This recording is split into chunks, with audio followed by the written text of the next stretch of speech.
Hello everyone, and welcome to the channel. Imagine this.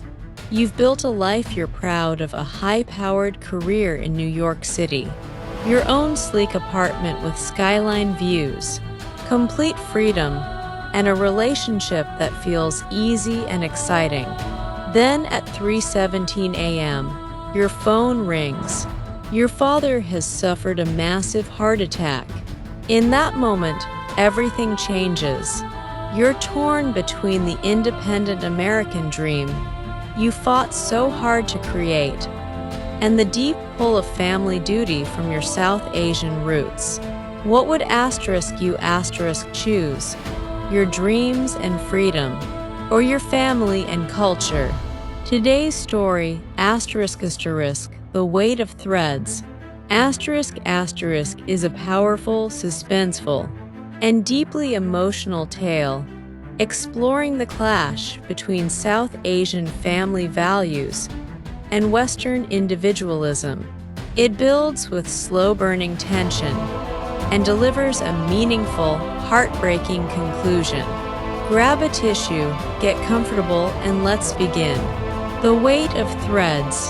The call came at 3:17 a.m., slicing through the quiet hum of Manhattan's sleeping streets like a knife. Priya Sharma's phone vibrated violently on the nightstand, its harsh blue light cutting across the minimalist apartment she had worked years to afford and call her own. Priya Beta, her mother's voice was barely holding together, thick with exhaustion and raw fear. "Your father, he's in the hospital. Heart attack, the doctors say it's serious. Come home right away." Home, not this peaceful Brooklyn one-bedroom with its floor-to-ceiling windows and single coffee mug in the sink. Home meant the loud, crowded three-story house in Southall, London, where the smell of turmeric, incense, and constant cooking never faded, and 20 voices easily filled a room built for 5. Priya's throat tightened. She hadn't been back in 18 long months. "I'll book a flight tonight," she whispered, her mind already spinning with calculations. Annual leave, looming project deadlines, and the promotion at her investment firm that was finally within reach. Independence had a price, and right now it felt like crushing compound interest on her soul. She landed at Heathrow exhausted, stepping straight into emotional chaos, wrapped in familiar love and rigid protocol. The entire Sharma extended family had already descended on the hospital. Uncles debated loudly about diet, karma, and modern medicine. Aunties pressed warm milk and sweets into her hands. Cousins huddled in corners, sharing updates like classified intelligence. Her father, Vikram Sharma, 62 years old, built like an ox from decades of running the family's import-export business, lay fragile in the ICU. Tubes and wires covered his chest. The strong man who once carried heavy crates now struggled to breathe on his own. "Priya," he rasped when she sat beside him, his trembling hand. "Good girl." Those words should have warmed her heart. Instead, they dropped like heavy stones into her stomach, pulling her back into a world she had deliberately left behind. The first week dissolved into a blur of rituals and routines. Mornings started with temple visits, where Priya wore a salwar kameez that felt both comforting and suffocating. Then came endless hospital vigils. The family operated like a perfectly coordinated machine, someone always present, decisions never made in isolation. Uncle Rajesh consulted the pandit for auspicious timings. Auntie Meena prepared khichdi exactly to her father's taste. Neighbors from the community sent fresh rotis and curries every single evening. Priya observed everything with a cool, detached perspective of someone who had spent 6 years in New York mastering self-reliance. In Manhattan boardrooms, she closed million-dollar deals without hesitation. Here, she couldn't even decide whether to extend her leave without convening a family meeting. Her younger brother Arjun picked her up from the hospital one rainy evening. At 24, he still lived at home, helped run the family business, and was engaged to a kind girl their parents had carefully chosen. "You look drained, Diddy," he said softly, eyes fixed on the rain-slicked road. "Jet lag. Everything feels lagged," she replied quietly. Tension began to build slowly, like thick fog rolling in from the Thames. Priya's boss in New York emailed every day with increasing urgency. Asterisk, the Tokyo pitch cannot be delayed. We need you back by the 18th. Asterisk, she answered those emails from the hospital cafeteria, breathing in the smell of overcooked cafeteria food and antiseptic. One evening, after a particularly painful visit where her father had confused her with her late grandmother and wept, Priya escaped outside for fresh air. Her phone rang Michael. Michael Hargrove was her colleague, her hidden relationship, her quiet rebellion against tradition.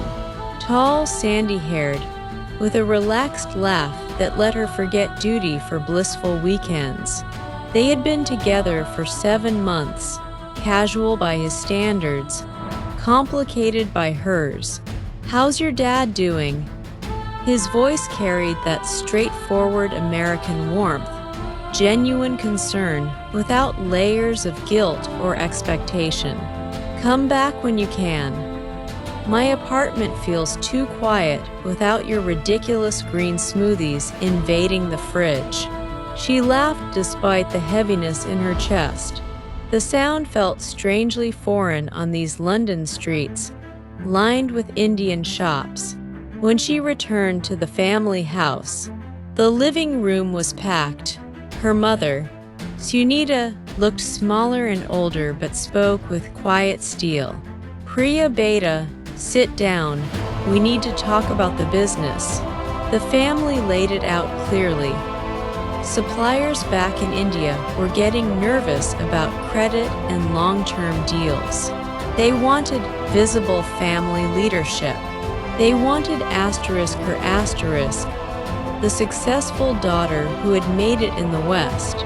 "Your father wants you to take over the London operations," her mother said, eyes wet but determined. "Come home permanently, Mary. Build the next generation here with us. It's what he always dreamed for you." The walls of the room seemed to close in. The invisible threads of family expectation were tightening around her.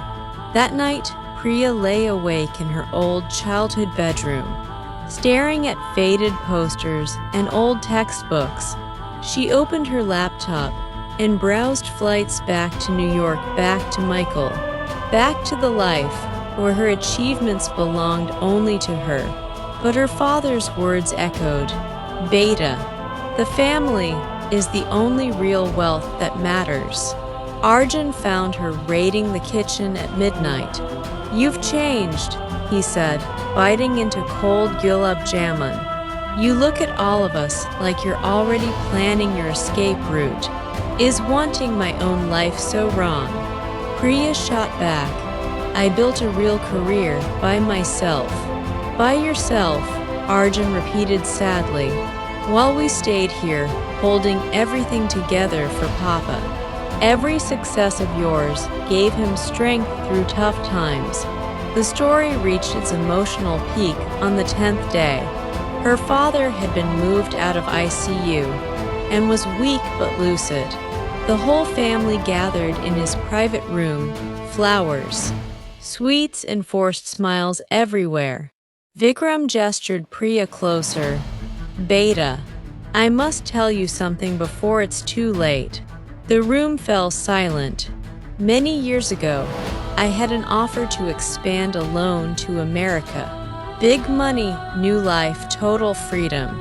I turned it down because I believed family is roots. Without roots, the strongest tree falls in the first storm. His voice grew softer. "But watching you, maybe I was wrong to clip your wings. Maybe I held on too tight out of fear." Tears streamed down Priya's face. For the first time in years, she felt truly seen. Then the monitors started beeping erratically. Alarms blared, doctors rushed in. The family's collective prayers filled the hallway as they waited in terror. The next 48 hours were pure suspense and agony. Priya canceled her return flight. She held her father's hand through the night, while Michael's unanswered texts piled up. The family's unity was both beautiful and overwhelming. Everyone showed up. Everyone contributed. Everyone prayed together. In those dark hours, her father briefly woke. "Priya, go live your life, but don't forget us completely." Those were his final words to her.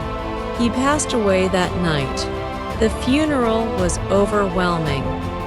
Hundreds of people from the South Asian community filled the streets, elders, business partners, distant relatives from Punjab.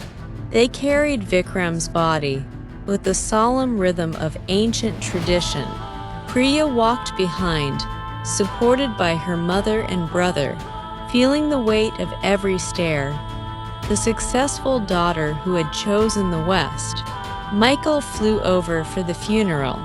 He stood respectfully at the edges, kind but visibly out of place among the rituals and emotions. Later, walking through a quiet park, he said gently, "I love you, Priya, but I can't compete with an entire continent and generations of expectations." 6 months later, another devastating call came. The family business was collapsing. Creditors were circling. Her mother's health was declining fast. They needed her presence. Priya tried everything remotely, financial models, conference calls, Western efficiency. It wasn't enough. In this world, trust required face-to-face relationships and visible commitment. She finally returned to London for a few weeks. Those weeks turned into months.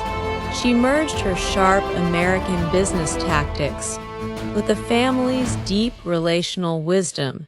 Deals were saved. The company slowly stabilized. She met and married a kind British Indian doctor who understood both worlds. Her mother lived long enough to hold grandchildren who spoke Punjabi at home and perfect English at school. Yet on quiet nights, Priya still felt the ache of the path not taken, the pure, unburdened freedom Michael continued to enjoy. She remembered the ambitious young woman who once believed she could sever every thread and remain whole. Her father had been right. The flame of life burns brighter when fed by strong roots. But roots demand soil, and soil always asks for some form of surrender.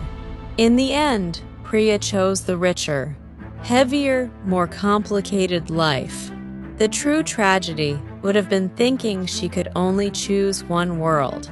She paid the price willingly, and in that honest payment, she finally found a deep, bittersweet peace her father would have quietly understood. Closing, and that's the end of The Weight of Threads, a story about love, duty, sacrifice, cultural clash, and the painful beauty of living between two worlds. What did you think? Would you have stayed in New York chasing your individual dreams, or returned home for your family? Drop your honest thoughts in the comments. I read every single one. Thank you so much for watching. and listening all the way to the end. Your time and support truly mean everything to us. If you enjoy deep, emotional, suspenseful, and thought-provoking stories like this, please hit that subscribe button right now and turn on the notification bell so you never miss a new one.